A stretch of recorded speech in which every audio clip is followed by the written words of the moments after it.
The following program is a real estate and mortgage show and does not necessarily reflect the views and opinions of Reality Radio 101, its advertisers and sponsors, or its listening audience.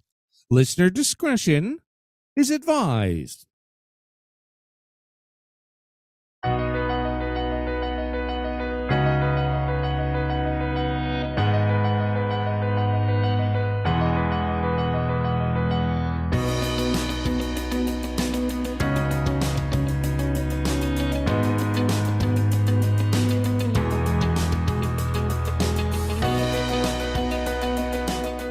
Good morning and welcome to Your Home, Your Money with your hosts, Randy, Jackie, and Anthony, right here on Reality Radio 101. To get on board right now, send us an email. Our email address is onair@yourteam.pro.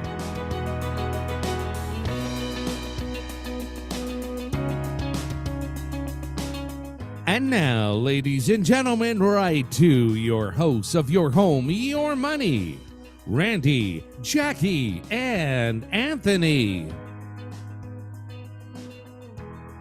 Hello, y'all. Morning. Good morning.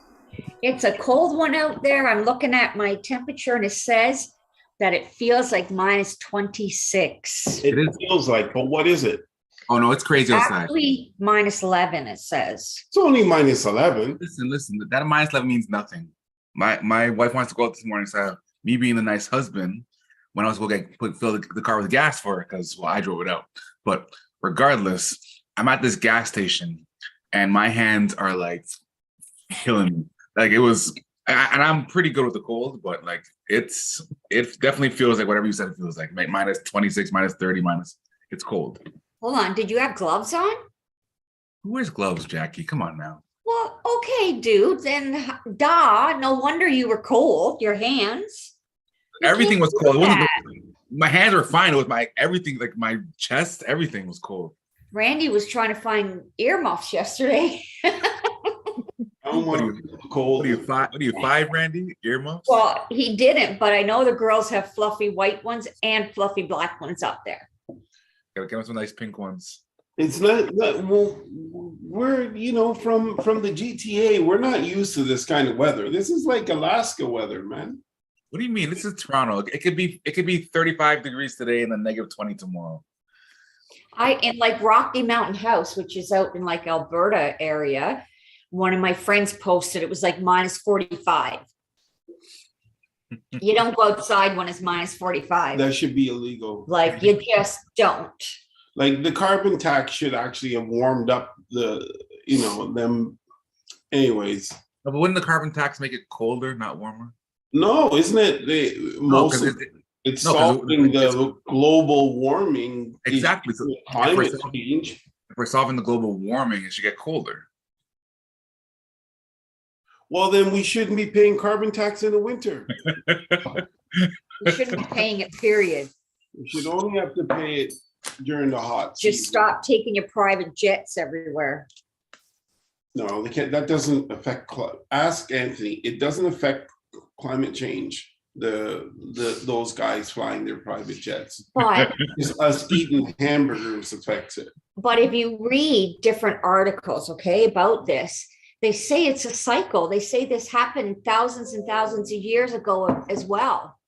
Like it's a cycle. It's coming full circle again. The problem is that it's not going at the speed that it used to go at. It's going much faster.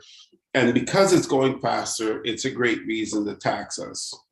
Well, got to be careful with these articles as well. Again, I'm not saying they're right or they're wrong, but I take anything I read on the internet with a grain of salt now, because the internet is really just a big,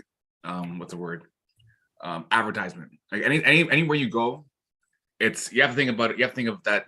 This site is here because they're trying to make money, right? So the way they make money is through advertising, through how many eyeballs they get on the screen. So I don't know, maybe I'm just a bit of a skeptic now, but I don't really trust anything I see on the internet anymore, just because at the end of the day, you're right. And I'm a big sucker. I get caught all the time on Facebook with these sad posts. And Reiner, who you play hockey with, every time I post, he tells me and sends me the link. Jackie, this is fake. I'm like, oh my gosh, how did I so I just stopped. I can't look at these sad articles anymore because honestly, they're all fake. I don't think some people realize like anybody can post anything online and make it look if you're a good designer, you can make it look beautiful. Doesn't mean you know anything. It doesn't mean you're a good designer, right? So I guess that's a bit like people who say that the Bank of Canada giving out, millions of dollars in bonuses doesn't affect inflation. It's kind of like that kind of crap. Is that no, I wouldn't say that. That was actually very logical. The person who said that, I think he might be a certified genius as well. But sorry. The person who argued for the reasoning behind it is what I should say. Sorry. This is exactly what we're talking about. This is exactly beautiful proof. Yeah, well, on that note, when I was driving the other day, it was a lady out and she was begging at the street light and she had a big poster of this woman, which was supposed to be her mom, all in the hospital, hooked up to every machine you can think of. And she's asking for help for medical bills and I'm like, because now I've been told so many times that everything is fake. I'm like, you probably got that picture off the internet somewhere. Like, I don't know, maybe I shouldn't be like that, but like, it's gotten so bad out there that it's made me that way now, that I just don't trust. Yeah, we're getting a little disgruntled. Now, I think, Anthony, we had a few emails through the week. Yeah, I was gonna go over those before Randy goes on his half-hour diatribe here. So we had a few emails, mostly wishing us a Merry Christmas. First one was from Ray. Hey, your team, Merry Christmas from Raymond, a big fan. Thank you, Ray. Thank you, Ray. We got one from Donna, also wishing us a Merry Christmas and a Happy New Year. And her wish for the new year is actually a big mansion. Hopefully, you can come to us. We can help you get a hold of one of those. We had one from Kim. Kim says, "My Christmas poem for your home, your money." We have a lot of people with some hidden talents here, so this is Kim's poem. We listen to Randy and hope for the best. This expensive real estate market and that litmus test. We know that we are doomed, and let me say why. If interest rates keep going up, we will all cry. But there is hope at the end of the tunnel. This you can see, because your home, your money gives us advice for free. That is from Kim. Thank you very much, Kim. That is talent. I guess to finish that off, and we're hoping, what can we say? We're hoping for all of them that the Bank of Canada, Tim McAlim, gets fired. I read this article. Oh, he's fired already? No, but this easing the mortgage stress test. Yeah, no, that was they're not doing that. Which is horrible because we all, or I kind of thought that maybe think it matters. That maybe they would have. Well, it makes it a little easier. Yeah, For a little some matter. people. You're the limit test. That'll help a little bit. All right, well, one.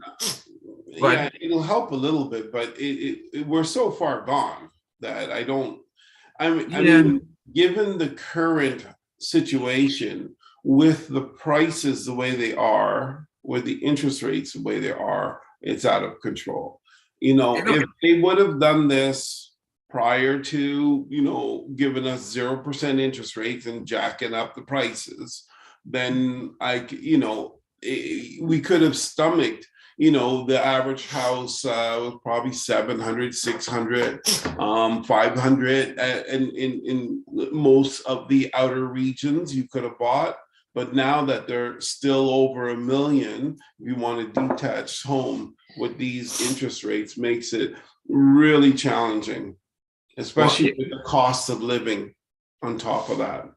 Yeah, you're right. But I also look at the people who their mortgages are coming up, right? So if your mortgage is coming up and you want to be able to move, you have to still go through that litmus test as well. So for those people who, yes, they have the option of this renewing with their bank, but they might not have the option of actually shopping as much because the banks will know like you're not going to qualify for if you have to go somewhere else, right? So maybe they can be a little less nice with the renewal. Yeah, I also, just on that note, I had one of my clients out the other night. He's a longtime client, friend as well, and showed him a place. And he said for 15 years, he's always had the variable mortgage. And it's worked out great for him. But he said right now, his mortgage has gone up $700 a month. Yeah. That's a lot of money for some people to come up with, right? I mean, it's, you know. Well, he doesn't have much of a mortgage either. So. No, but I'm just saying in general, I'm not meaning him, but like a lot of people, like if the prices and the way things are, they struggle to get in the market, and sometimes they kind of budget to the T, right? You haven't, and it's going to hurt. It's going to hurt a lot of people. Well, some people like pain. No, go ahead. I had a friend that dropped by the office the other day, and he kind of is enjoying this because he's cash wealthy, so he has a mortgage. He's saying, well, everyone's idiots, and that's they shouldn't have got themselves in those situations and that. And I'm like, whoa, this is heavy. If you have cash, like you're loving it right now because prices are dropping. This is the best time for you to get into the market. Mm-hmm. If you don't have a mortgage and you're just looking for properties, for sure. Yeah. And before we come on, we have two more emails. One from Chris. Chris says, "Good morning," or another one just came in. "Hello, your team. Merry Christmas. Anthony asked Santa for some gloves, man. Love you, folks. Blessings for the new year. Sitting here with a nice hot coffee and some donuts. Peace to you." Well, I think I actually did have gloves in my car, but I didn't realize it was so cold until I started came out the car to pump the gas, and at that point, it was too late. Yeah, I've decided to put a pair of gloves in the bottom of my purse. So sometimes I'm going around with two pair of gloves, but at least I know I have a pair. Because of him, every time we leave the house, he said, "Where's your gloves? Where's your gloves?" He's so concerned with me wearing gloves. No, if you have 40 pairs of gloves and you're complaining that your hands are cold, same thing. You don't have a hat on yet. How many hats have you bought? Can't wear a hat with a ponytail. Maybe part of the joy is in the complaining. That's what I. Because I know it bugs him. So there you go. It's her way of getting back at you. Thank you, Chris. I'm the one pumping the gas all the time. So I'm like you, Anthony, only I go out and fill a car up for him instead of him doing it for me. Because I know that's one thing that my husband hates. He drove the car last week with the light on, the gas light on for 3 days. I'm panicking, okay? I'm not even driving the car. And then I'm like, what the hell? So I went to the office. Like, I haven't been into the office because the office is horribly dusty right now. And I have bad allergies. I went in, took his car from the underground, went to Costco, filled it up, and brought it back because I said, you know what? If you break down, don't call me. I had at least 3 more drives back before I had to worry. And just, you know what it's like, that chicken that's staring, you're riding your bike. And then, one person's going to be first. Oh, chicken, the car thing? Okay. So I thought you meant an actual chicken. And I'm like, what the heck? So, she blinks, man. She always blinks first. No, I'm telling you, years ago, he's gotten a little better. Years ago, at least once a week, this man would be calling me, broke down for gas on the side of the road. Not true. Once a week? That would be 52 times a year. Yes, at least. At least. Breaking down the math. Anywho, before we get sidetracked here even more, Kelly says, "Merry Christmas to Anthony, Jackie, and Randy. Santa is getting ticketed this year from Canada since his reindeer are contributing to greenhouse gases from their reindeer farts." Yeah, I know. That may be the case. Maybe they can't go out this year then. Let all those kids know now. All right. Also from Henry, again, Merry Christmas to all of you at your home. Thanks for all the advice throughout the year. Thank you very much, Henry. Thank you, Henry. And Thank you, guys. Finally from Walt. Hi, Randy and crew. Merry Christmas to all of you. May you be blessed in everything. Thank you, ladies and gents, for all the wishes. Yeah, you and your family too. I hope everybody has a great Christmas and a prosperous new year. And yeah, and I just want to say, because it is almost year end, we will have another show before the year end, but just want to say thank you guys. Our listenership has gone up so much. And we appreciate all the amazing emails you guys send. And we appreciate spreading the word because we believe that, you got to be able to go somewhere and get the honest goods. So it's us. So thank you for tuning in every week. It's amazing. Yep. All right. And maybe in the new year, we can work with some of you guys and meet you face to face. That would be lovely. That'd be amazing to put faces to all these people that listen every week. Faces to names. Yes. Did I say it wrong? No, you didn't. What's the email address that they're supposed to email on? Oh, yeah, that's a good point. Yeah, so for those of you who want to get in touch with us, have any questions, concerns, feel free to send us an email at onair@yourteam.pro. We'll answer all those emails online if you send it to us online, or while we're online, sorry. And you can also catch us on YouTube. Search for at Your Team Pros on YouTube, and you can find us there live now and most Saturdays.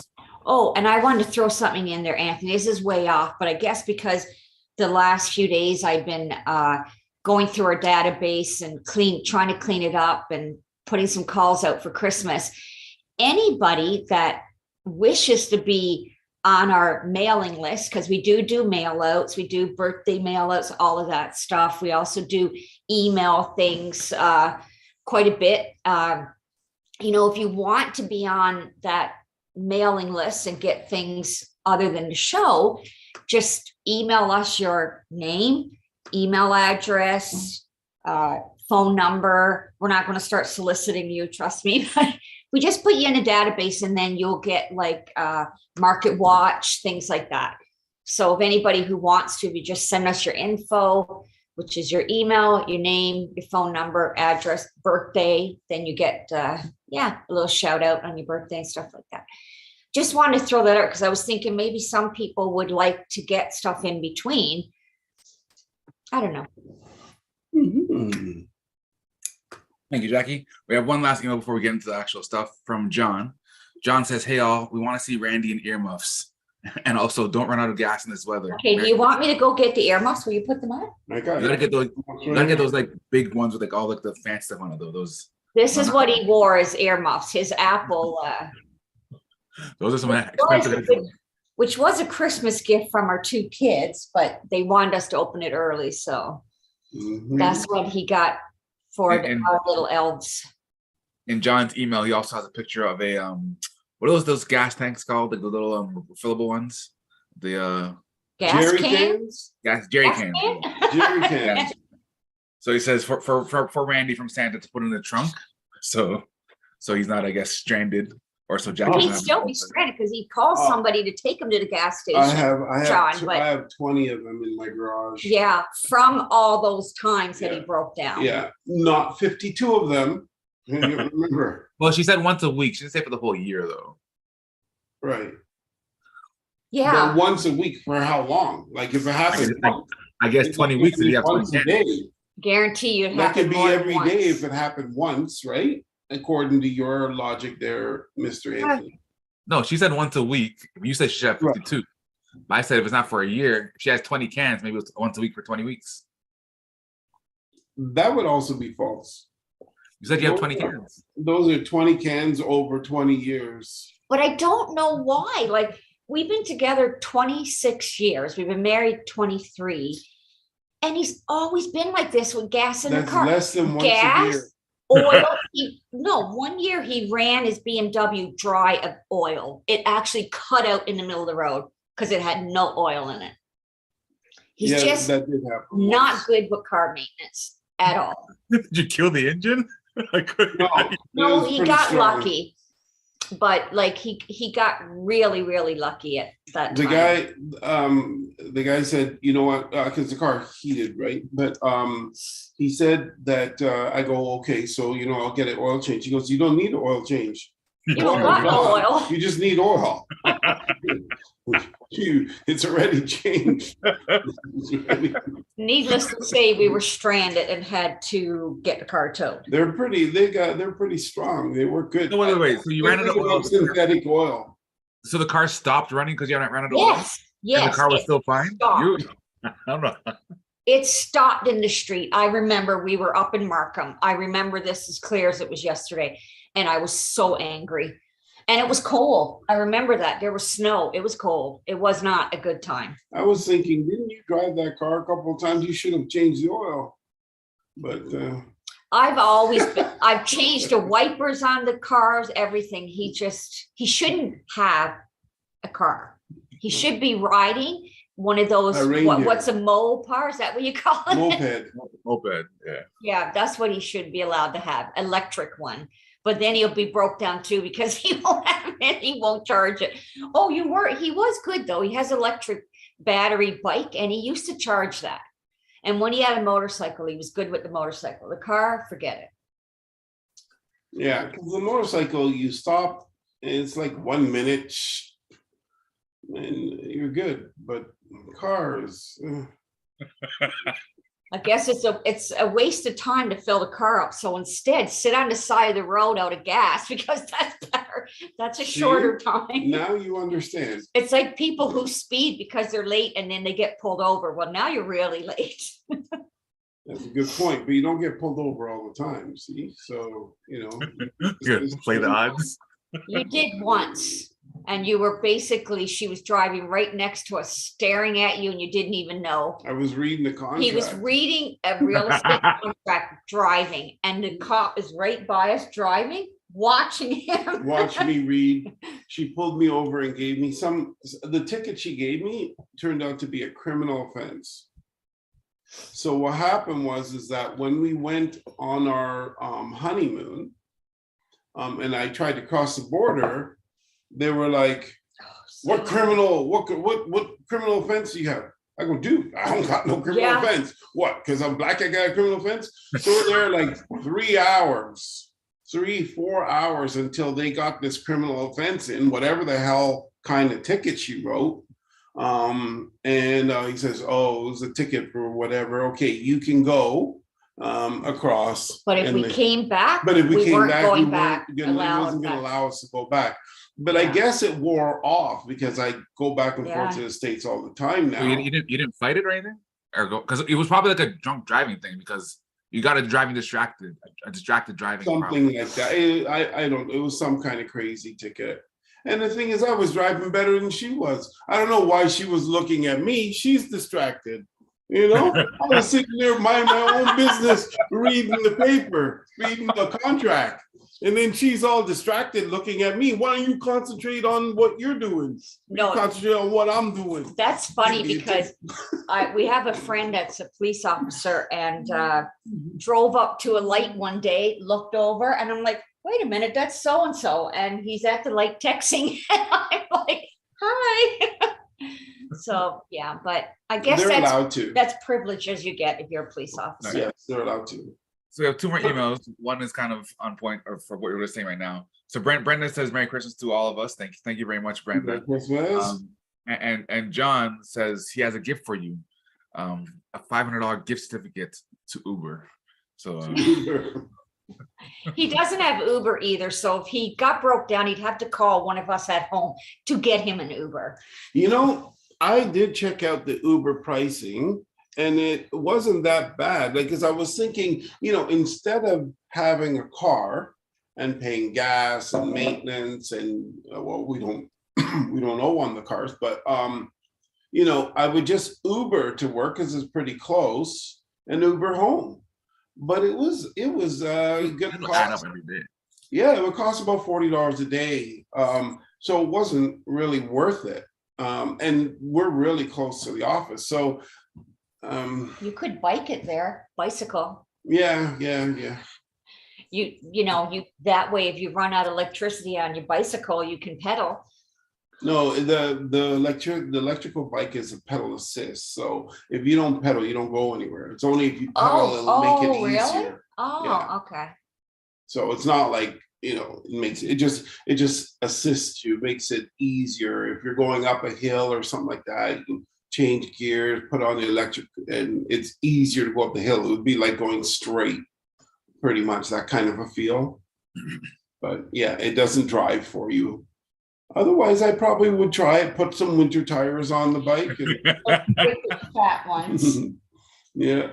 Put some chains on them. Any way to save money during these times. These are tough times. Oh, and this is right off topic, but just a point out there, because now you got all this snow and sometimes you're getting stuck in the snow. You know what? It's really inexpensive. Get a bag of kitty litter and put it in the trunk of your car. Because if you get spinning and you can't, whatever you call it, stuck, you put the kitty litter under the tires and it grips and you can get out of the snow. Do you have to take it out of the bag? Just asking. That's not the worst question. Obviously, I'm thinking it would actually help, but the kitty litter itself, not the bag. The bag is going to slide on the snow. Think about it. It depends on the bag. Just a question, man. Why get so upset with a brother? I am not upset. That's something you would ask. But you know what? I don't know if that's really a good idea, hun, because you then put the kitty litter on the ground. When you drive away, what do you do with the kitty litter? You can buy some that's biodegradable. Like that's what Okay. I buy. I buy the recycled newspaper one. So that's one. Okay, so you got stuck in the middle of the road, whatever, you put the kitty litter down, you take off. It's no different then, than putting sand out there. Hold on, it's different because this is kitty litter, it isn't sand. The next thing you know, a cat goes by, thinks, oh, I can take a dump there, gets hit by a car. You got to think of these things. Thanks for telling me that. You got to think of these things. You, especially being an animal activist, that was very insensitive. You've given 4,000 people that kind of advice. And next thing you know, there's 4,000 dead cats, and we don't know why. And it was all because of you. Oh boy. Could you imagine, like, we're on air next year, we're talking about all these dead cats that happen in the winter. We have no idea why they're getting hit in the middle of the road. Okay, just carry a bag of sand. Now that's much more responsible. Yeah, and a shovel, blanket, shovel, first aid kit, have all that in your trunk. Just saying. So this is the real estate show, ladies and gents. Your home, your money. We're talking about your money. Yeah. And our lives. Mm-hmm. So I guess I'll get into a little bit of real estate stuff for our listeners here. Cool. So the last few weeks I've been talking about, or not last week, a few weeks ago I was talking about renters and how they're kind of screwing over some of the landlords and basically living for free or not wanting to move out, not taking care of the property. Like a lot of different issues. So today I have one where it's kind of reversed, where it's landlords taking advantage of some of their tenants.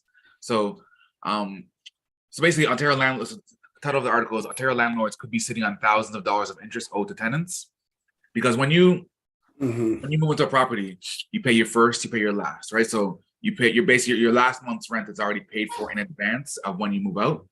But the thing is that money is supposed to be collecting interest for the tenants, and what's happening a lot of times is with it. So basically, every year there's a yearly increase of whatever between 1% and 5%, probably not 5%, but somewhere between 1% and 5%, usually close to the 1%. And what tenants are doing, or what landlords are doing, is they're increasing the rent by whatever that 1% is, and they're also getting them to top up their last month's deposit as well. But the thing is, they're supposed to be collecting interest on their last month's rent, so they're pretty much double dipping in the proceeds. So there's some advocates now asking for that to stop. And now a lot of people probably don't even know they're supposed to get interest on their deposit. And many, I think this would be more for probably the apartments more so than the small person who owns a home and they're renting another place, because they probably wouldn't, like, for a lot of people don't even increase the rent sometimes, because, like, for example, like, I have some family members who rent properties and they'll go years without increasing the rent, which is pretty ridiculous, because you get into a problem over time because the rent is way out of whack. But for people who are like professional landlords, where they have many properties, they make sure every year their rent goes up, and then they're also sometimes collecting that increase. Basically, so put it this way: if you're renting $1,000 a month, then increases to, let's say, $1,050, they're going to increase your rent to $1,050, plus they're going to ask you to pay $50 to top up the last month's deposit, which is a form of double dipping if they're not paying out to interest. So if you are a tenant, say again, Jack? It's not legal. Well, yeah. So if that is you, then you might want to say something to your tenant, because they may owe you some money, or they would owe you money for sure. So just to be aware of these things that could be happening. Yeah, so that is absolutely illegal. I've actually never heard, like, I imagine it's happening because the article came out. I've never heard of that. And I'd be shocked if a tenant actually falls for that.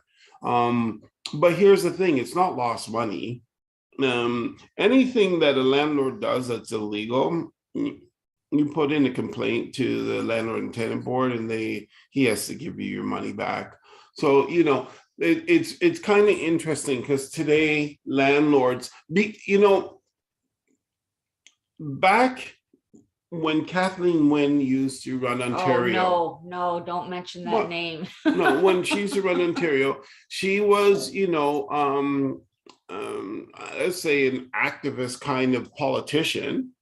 And so she went on this little rampage to save all the tenants, right? And I mean, it sounds good in theory, where you protect them from rate increases from the rich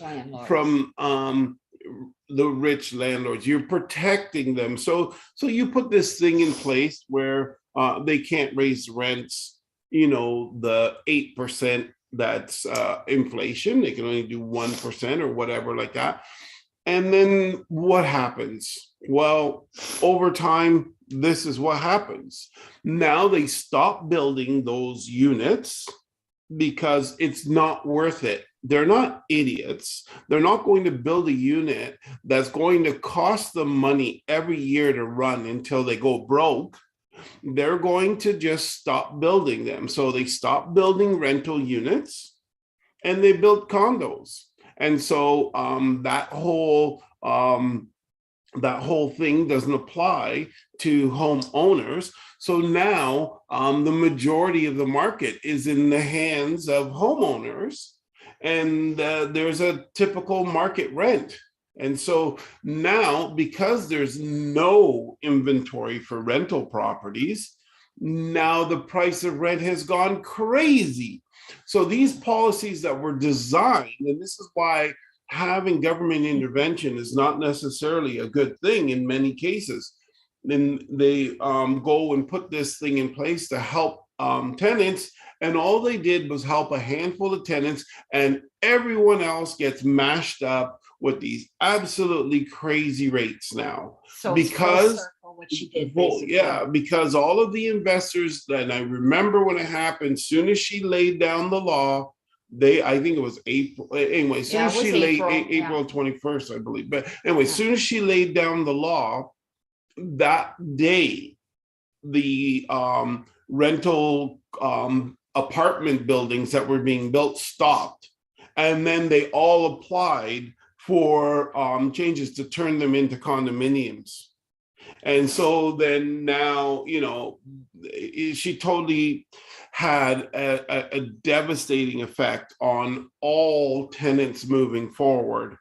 And there's just not enough inventory for them to be able to get places. And so now the prices are ridiculously high. If you just left it alone, they would have built units, they would have had lots of units for them to have, and it would have only been moving at the rate, let's say, of inflation, as opposed to at the rate of government inflation, as opposed to what we have as this overinflated market where they're really getting hit hard.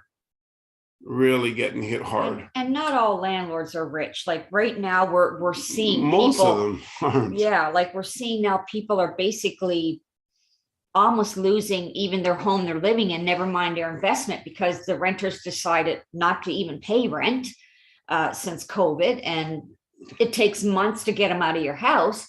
And I mean, some people are losing their investments and struggling trying to pay for 2 properties. And you can't write off a lot of stuff you can here, like you can in the States as well.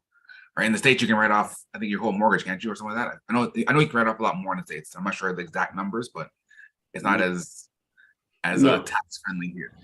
Exactly. So that's a pretty decent article. It did kind of say too, it was more so probably like newcomers to the country where they wouldn't be that don't know any better. Yeah. It's really funny. I mean, I guess it's interesting to know that how much information realtors actually have. So, I mean, if you are a tenant and you do need help, pick up the phone and call us. We'll let you know if that's allowed or it's not allowed. So it's nice that you come back, Jackie. It's our dog. But yeah, just pick up the phone and call us. We can pretty much guide you and help you to understand what's legal and what's not. For example, little things like, to get into a new rental, the landlords are sort of winning the day when it comes to who they accept. So they'll say things like, oh, I want a security deposit, I want a key deposit, I want these things. And the landlord and tenant board doesn't recognize those things. So while you can go and pay that to get in, you can also easily apply to the landlord board and get all that back. So but unfortunately, in order to get in those cases, the landlord's not going to let you in if you don't follow his rules. But his rules aren't approved by the government, so the government's going to say to him, you got to give them back their security deposit and all this stuff, plus interest in cases if it's for any decent period of time.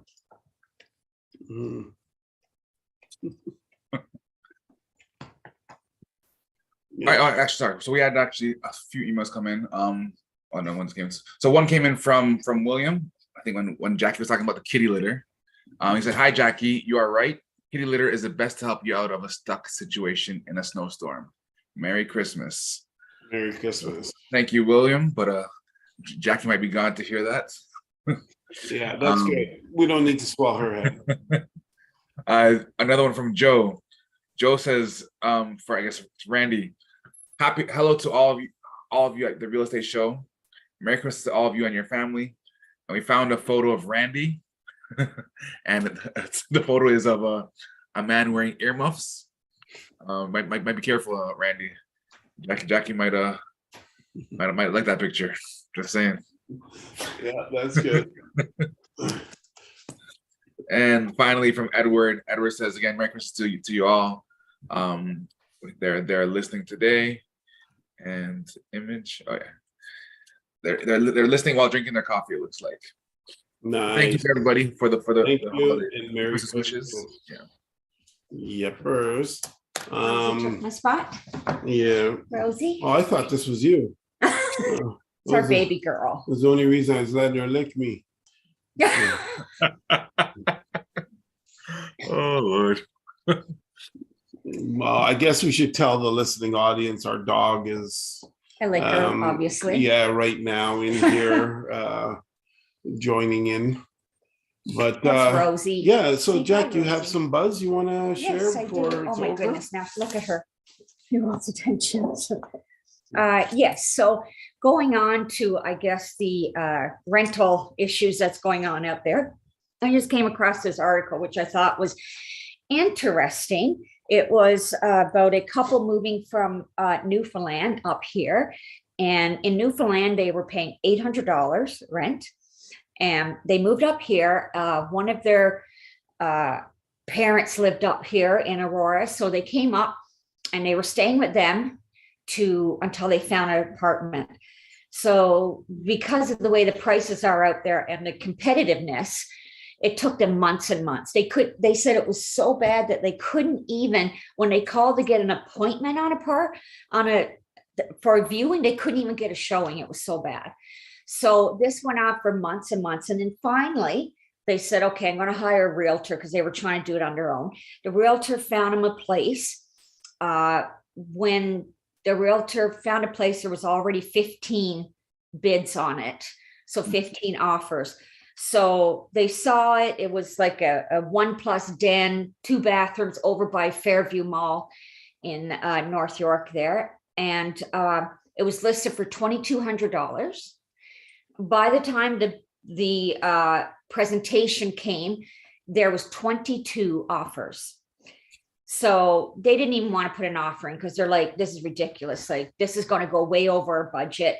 And their budget was basically started out as 2,000 was their budget.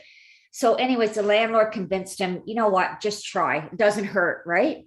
So they put in a bid. They did $2,350.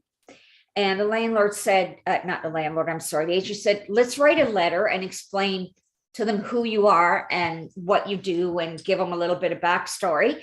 And so it got narrowed down to 2 candidates, and they were one of them. So this is how, so then the landlord wanted to do a Zoom with both of them to see them over. And this was like last year. So everybody was still a little funny with COVID, right? So they were still doing Zoom. And they won. They couldn't believe it. There were apparently offers that were more than theirs, but the landlords liked them. They liked their backstory. She believed that, the whole thing with Newfoundlanders being nice and hardworking and honest people, that kind of got them in. So they won the place. They were ecstatic. I mean, they're $350 more than their budget, but they love it. And it was 700 square feet. So sometimes it's kind of worth it. And we've had clients before buying a house that we've told them, you know what, let's write a letter. Sometimes it works. It depends on the situation, right? So it's, just a little hint there if you're trying to get in the rental market, but also talking about like $2,350 a month for 700 square feet. Like, honestly, guys, if there's any way you can scrounge, put together a down payment, you know what? It's well worth it in the end. It really is. Even if you're paying a little more, and you know what? You say, I'm going to give up my coffee at Tim Hortons every day. I'm going to pack a lunch, get in the market. It's definitely, it's worth it. The end. Well, that's a feel-good story. Yeah, I thought that was nice pretty. To have one of those every now and then. And my other little bit was that, but I think we talked about it. I can't even remember now. Sorry, my memory's bad. About how the bank decided not to do any relief on the stress test. Mm-hmm. Yeah, so you got to qualify for 2% higher. So you're around 7, 7.5, 8, depending on your situation. A few people that I've talked to, clients, like, they were really thinking that they were going to change that. But yeah, I can't see how they could change it. I really can't see, because the truth of the matter is that if they did remove the stress test, that would help put an upward pressure on demand. And the whole goal here is to actually almost eliminate demand. It seems, it doesn't seem like they're trying to slow it. It seems like they're trying to eliminate it. So, making any moves in that direction is definitely not what they're looking to achieve right now. Like they said, for the first time in history, they've increased the domestic stability buffer, and that's the number that the OSFI, the same governing body that created the stress test, that's the body that that changed the DSB, the domestic stability buffer, and they have pretty much what this number is this is the number of the amount of money that the banks have to keep on hand for each dollar that they have in debt out there. So, really, what it's really saying is that OSFI, the Office of Superintendent of Financial Institutions, does not have confidence in our economy moving forward, because for them to change the rules to make the banks have to have more money on hand, they're concerned about something within our economy. They themselves are not showing confidence in the Bank of Canada. And to be honest with you, without going off on a tangent, with Tiff Macklem at the helm, I don't know how any of us can have confidence in the Bank of Canada. Because right now he is doing the right thing. I'm not going to say that he's doing the wrong thing. He is doing the right thing right now, but he's doing it because he caused the problem by doing the wrong thing. What he did is he just went and gave the banks a whole bunch of money, supported the government debt, which nobody would have wanted. All that debt that the government was creating, investors wouldn't have picked it up. So the government wouldn't have been able to continue going crazy like that. And they just said, "Oh, okay, well, we'll take it all. All we got to do is we got to move it into the banks and then buy it back from them at a profit. And we need to find out how much money the banks made on that maneuver. And now we know, after the fact, each quarter, how much the banks are making on for doing this maneuver. They don't hold that debt, but they're, we know how much money it's costing and how much money they're making, $522 billion per quarter, which is $500 billion. $500 billion per quarter is what the banks are getting from that maneuver now of taxpayer money. And I, my question is, what company out there can remain in business? What CEO can stay at the helm when you've taken a business that's never ever lost money in its life, and you're losing, 522 million, $522 million every single quarter. No, I think billion. Sorry, I think the part of the issue is we say these numbers 1 million, 1 billion, 1 trillion. I don't think people realize, like, when we say a trillion, the fact that like we're like trillions of dollars like wasting or whatever it is. I don't think people realize how much money like that is. Like $1 trillion, like $1 million. If you have, you can carry $1 million like in like a backpack, right? $1 million. $1 billion, I think, is like a bunch of crates, like a whole bunch of, like a lot of crates. Like $1 trillion is like I can't even spatially like imagine that, like in terms of like how big it actually is. And like it's just funny, like when you listen to these forecasts, like, oh, we lost this many billion or this many trillion, like it's crazy. Like when you actually, if you actually like, to think, like if you have like $1 trillion in a room, like how big of a room you would actually need to fit all that money. It's crazy. Sorry for that. I want to be in that room. Throwing money in the air.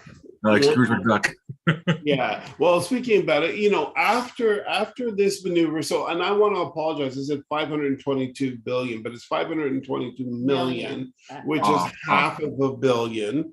Half of $1 billion the Bank of Canada is losing each quarter, right? And so from their own policies, from the own maneuver, and this isn't like, okay, well, that company's losing money, who cares? No, they're an arm of the government. So it's us that has to pay that back. And my friend said, "Oh, well, it doesn't matter. It's just going to be tucked away. It's never going to get paid." It always has to be paid. That's why here in Canada, taxes are, if you want to have any kind of half decent living, you got to have a 6-figure income, and you're at 50% plus in taxes. This isn't like the States where they're at 20-something percent. We're at like 50, and it's going to get higher and higher because of this crazy maneuver that they just pulled. And now what's happening in our economy? Here's one article with Yahoo, says Canadian consumer debts hits 2.36 trillion as mortgage credit card spending rise. In other words, people cannot afford on their income to handle their affairs. And so they're moving to the credit cards to stack everything on in cash order to make them ends meet. So that's what's happening there. The COVID and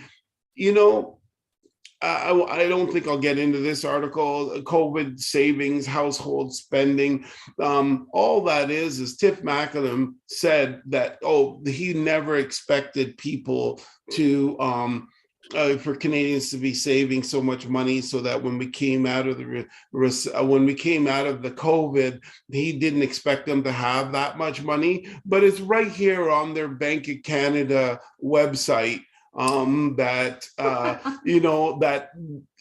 and this was back during when was this date? March 11th, 2021. He certainly knew, because on their website it says savings raise because Canadians are unable to spend their money. So we estimated these forced precautionary savings to be upwards to about 180 billion. Well, then when the government released people and allowed them out and allowed them to spend, that 180 billion started being spent into the economy, causing the problems that we're having. And let's remember, like you said, he came out and told everybody it's okay, nothing's changing until 23. So people freely spent their money. Right. Because his guidance. And then there's another article here. Who's this? From CBC News. Tiff Macklem says he would rather raise rates too much than too little. He's got a point there, but you got to understand, coming from our point of view, if this was someone else that came in to clean up his mess, then there would be some sympathy there. But this is him coming in and doing this, extremely unsensitive. It's beyond crazy. And so what are we looking at there, Mike? Looks like money. Oh yeah. So going back to this for our listeners here, that is $1 trillion. Another example. $1 trillion? Yeah, that's a lot of money, man. Yeah. Oh, wow. Okay, I thought I'd throw that in for you guys. Thanks. Just to add on to that though, so if in seconds, 1 million would be 11 days. 1 billion would be 31.5 years. Wow. Right. So 1 million is left. So if you convert the seconds into for every $1 second, every dollar is a second. $1 million would be 11 days. $1 billion would be 31 years. $1 trillion would be 31,709 years. So it just kind of shows you, like, it's when we say in our heads $1 million, $1 billion, we start going, 10 billion, 5 billion, we lost 30 billion. It's like, it's ridiculous when you actually try to visualize it. It's insane. It's insane. So we only have 3 minutes. So did you have something you wanted to do, or can I close it out? You go to one last email from Karen though. Karen says a book ? Is a subject. Hey, I checked on Amazon and did not see Randy Rodney's book, Our Lives. I wanted to purchase some for my friends for Christmas. Maybe next year. Yeah. There you go. That's something to start working on your book. How many years is it for $1 trillion? Maybe that many years. 31,000. So there's who was it? CBC put out the consumer debt video on the news of us. It's up 7.3%. Mortgage defaults are starting to hit the market. Is Financial Post. Canadians just saw the biggest drop in wealth on record, and the pain is not over. That's Yahoo Finance. Global Mail, Canadians' wealth suffers the biggest drop on record. So what we're seeing here is a collapsing marketplace. And our buddy, Tiff Macklin, really, he knows it's there. But what he has to do, he has to keep his eye on inflation. He has to keep his eye on inflation. So there is absolutely there's absolutely nothing we can do about this. There's nothing he can do about this. He has to move forward with this. And as he says so clearly, there will be some pain. And so this already, we're seeing the pain. Now, I want you to understand something, that typically speaking, we've been very generous in saying that, it could take 6 months to feel this interest rate in the marketplace. But really, it's a year to year and a half before those really start affecting Canadians. However, mentally, it's been affecting Canadians. So we've been seeing some side effects of it already. But the real effects of it's going to really start between March. And remember, in March, it was only a 0.25% increase. So we're going to start seeing between March and then going on, we're really going to start to feel these negative effects in our marketplace. And people are like, well, what's the negative effects? The negative effects is like I've explained to you before, is that, before we were playing musical chairs and there was chairs everywhere. Now there's no more chairs. They're all gone. They've taken them and burnt them, and there's no more chairs. So their money won't be floating around the economy. It won't be moving from us to the grocery store, to the gas company, to the employees, and circle. It just won't be doing that. The $3.9 billion that was circulated in the economy is now going to be shrinking down to about $1 billion. This is the problem. So it's 12 o'clock. We are out of time, but we will see you next week before the year end. And it's just great times. You got to stay safe. And you want to close us out there, Anthony? All right. Thanks, ladies and gents. Hope everyone here has a Merry Christmas, Happy Kwanzaa, whatever it is you celebrate. Do it and do it well. If you have any questions over the break you want us to answer, send it to us at onair@yourteam.pro or catch us on YouTube at yourteam.pros. Search for that.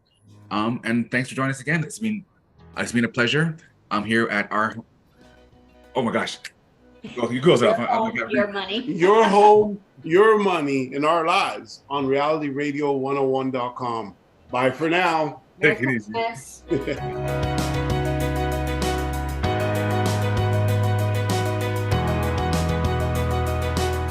Thank you for listening to Your Home, Your Money with your hosts, Randy, Jackie, and Anthony, right here on Reality Radio 101.